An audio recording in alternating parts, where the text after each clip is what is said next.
with Checkpoint. Let's continue informing you.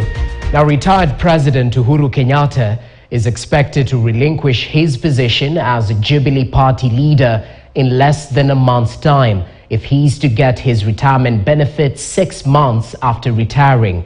However, the breakout in his Jubilee party has just put the former head of state at the crossroads, faced with a hard decision to either stay on and fight for his party and lose his benefits, or surrender and join his MPs who have already issued him with an ultimatum to cross over and work with President William Ruto.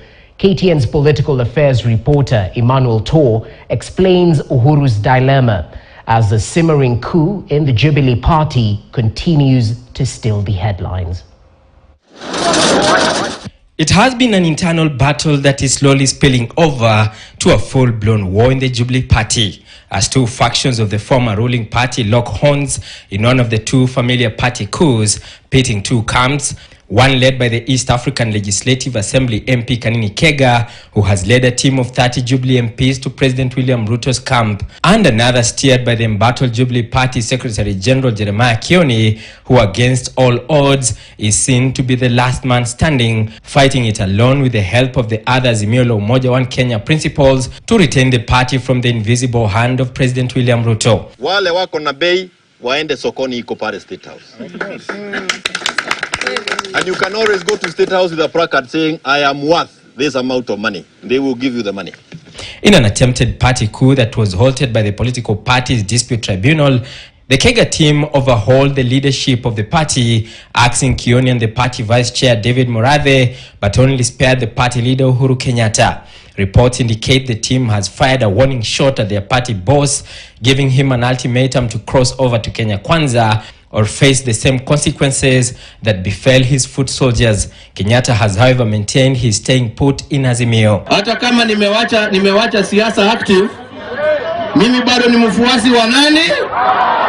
Mfuasi wa nani? Sasa akiniambia twende lazima tu.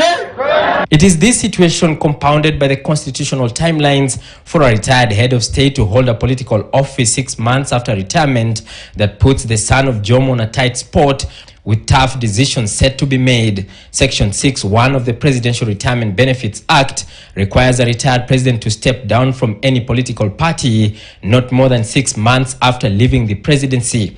That date is the 13th of March, 6 months after he handed over the instruments of power.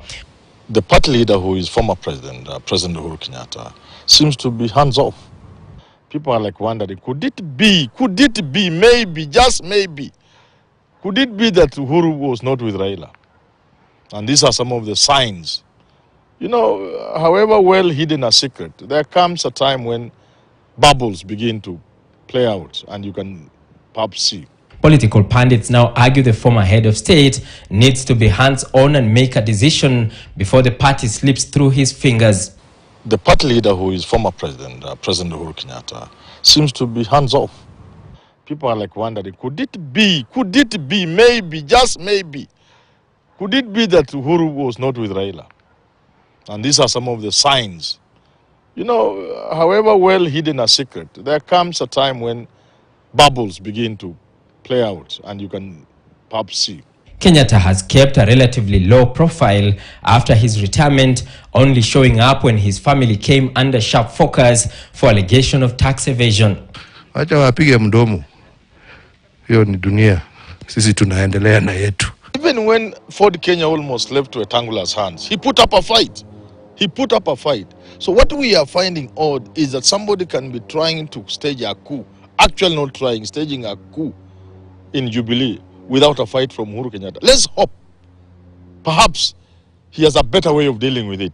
The Jubilee coup is just a repeat of history in the political battlefront, with a history of party takeover still fresh. The Ford Kenya party, led by the current Speaker of the National Assembly, Moses Wetangula, against former Kandui MP Wafula Wamunyinyi, is one too familiar case. In the end, Wetangula won as Wamunyinyi was pushed out and teamed up with former CS for Devolution Eugene Wamalwa to create a new outfit, the Democratic Action Party, DAP Kenya.